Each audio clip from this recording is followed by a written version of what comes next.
Once upon a time, in a land far away, there were ancient sedentary sites that emerged before the dawn of agriculture. These remarkable settlements began to appear during the Upper Paleolithic era in Moravia and on the East European plain, their origins dating back to approximately 25,000–17,000 BC.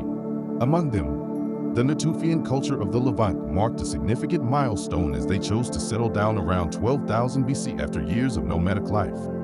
Their sedentary lifestyle lasted for more than 2 millennia, until around 10,000 BC when some of their sites witnessed the inception of plant cultivation, forever altering their way of existence.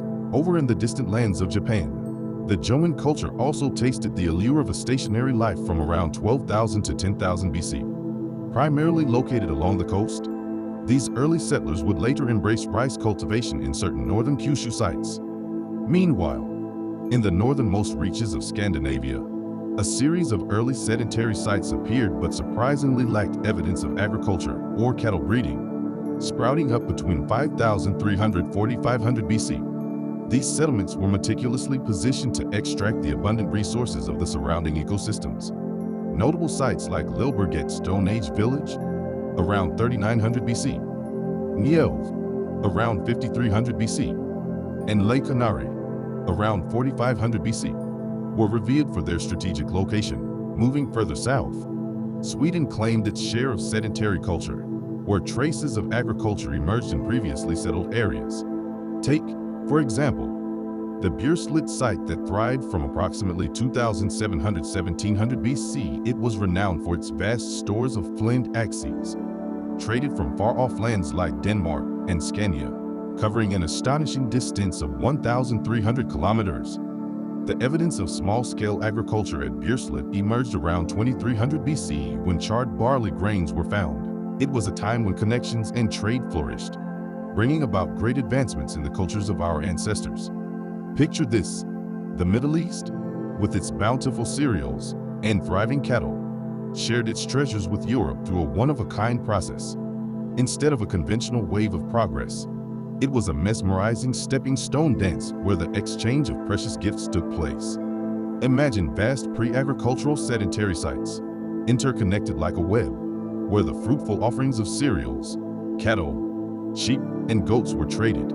However, amidst the grandeur of these magnificent sites, the smaller ones that lay in between were left untouched by the allure of these newfound riches. But hold on, dear reader, for not all sites were swayed by the allure of sedentism. In the picturesque landscapes of northern Sweden, a mere fraction less than 10% of all the sites during the wondrous year of 4000 BC chose the path of stability. Even more intriguing, only an astonishing 0–1% of these daredevils represented villages with more than 3 to 4 houses. Can you believe it? The old ways of nomadic life, the endless migration in search of greener pastures, continued side by side for several millennia. But as the wheel of time spun relentlessly, change was inevitable. Gradually, more sites succumbed to the allure of sedentism, eventually transitioning to the captivating realm of agricultural settlement. With this remarkable shift came the dawn of a new era: population aggregation.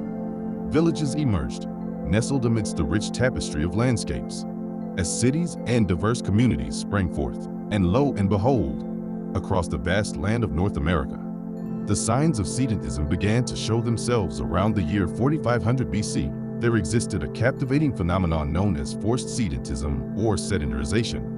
It was a tale of a dominant group who decided to confine the movements of a nomadic tribe, imposing limitations upon their way of life. These nomadic populations had roamed freely since time immemorial, until the advent of land cultivation and the demands of a rapidly evolving society. As the 19th century unfolded, a transformative wave swept across the world, forever altering the destinies of many once nomadic tribes. Local governments, driven by unprecedented changes in land ownership and spurred on by stringent state policies, compelled these tribes to abandon their wandering existence. The Negev Bedouin in Jordan, Israel, and Egypt encountered this new reality, as did the Bashkirs, Kyrgyz, Kazakhs, Evans, Sakha in the vast Soviet Union. Even the Tibetan nomads in China, the Babango in Gabon, the Bak in Cameroon, the Innu in Canada, and the Gypsies in Romania and Czechoslovakia could not escape the winds of change. The consequences of forced sedentarization were severe and profound. Rich herdsmen in Siberia were subjected to oppressive taxation or imprisonment, causing the eradication of their once thriving livelihoods.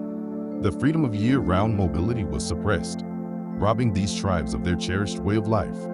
Many smaller camps and family herds ceased to exist, as if they were mere remnants of a forgotten era.